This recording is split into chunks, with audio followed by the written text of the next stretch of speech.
انسان اس وقت پریشان ہوتا ہے جب وہ ان نعمتوں کے اوپر دھیان نہیں کرتا جو اللہ تعالیٰ نے نعمتیں اس کو دی ہوئی ہیں، جو چیزیں اور جو ورتھ اس کی ہے، جب وہ اپنی ورتھ کی طرف دھیان نہیں کرتا تو پریشان ہوتا ہے۔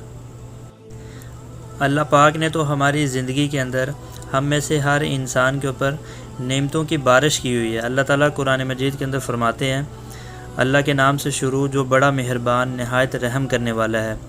تمہارے پاس جو کوئی بھی نعمت ہے اللہ ہی کی طرف سے ہے، پھر جب تمہیں کوئی تکلیف پہنچتی ہے تو تم لوگ اسی اللہ سے فریاد کرتے ہو، مگر جب اللہ اس تکلیف کو تم سے دور کر دیتا ہے تو تم یکا یک تم میں سے ایک گروہ اپنے رب کے ساتھ شرک کرنے لگتا ہے، جس کا حاصل یہ ہے کہ وہ اس کی ناشکری کرتے ہیں جو کچھ ہم نے انہیں دے رکھا ہے۔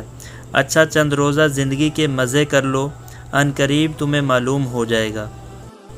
ایک اور جگہ قرآن مجید میں آتا ہے، اور اس نے تمہیں ہر وہ چیز عطا فرما دی جو تم نے اس سے مانگی، اور اگر تم اللہ کی نعمتوں کو شمار کرنا چاہو تو پورا شمار نہ کر سکو گے۔ بے شک انسان بڑا ہی ظالم، بڑا ہی ناشکر گزار ہے۔ صرف آج کا انسان اللہ تعالیٰ کی طرف سے دی ہوئی نعمتوں کی طرف دھیان کر لے تو اس کی پریشانیاں ختم ہو جائیں۔ اللہ تعالیٰ نے ہمیں ہاتھ دیے ہوئے ہیں، اور کئی لوگوں کو اللہ تعالیٰ نے ہاتھوں سے محروم رکھا ہوگا۔ کتنی بڑی نعمت ہے۔ اللہ تعالیٰ نے ہمیں آنکھیں دی ہوئی ہیں، اللہ تعالیٰ نے ہمیں سننے کے لیے کان دیے ہوئے ہیں، اور ہزاروں نعمتیں اللہ تعالیٰ نے ہمیں دی ہوئی ہیں۔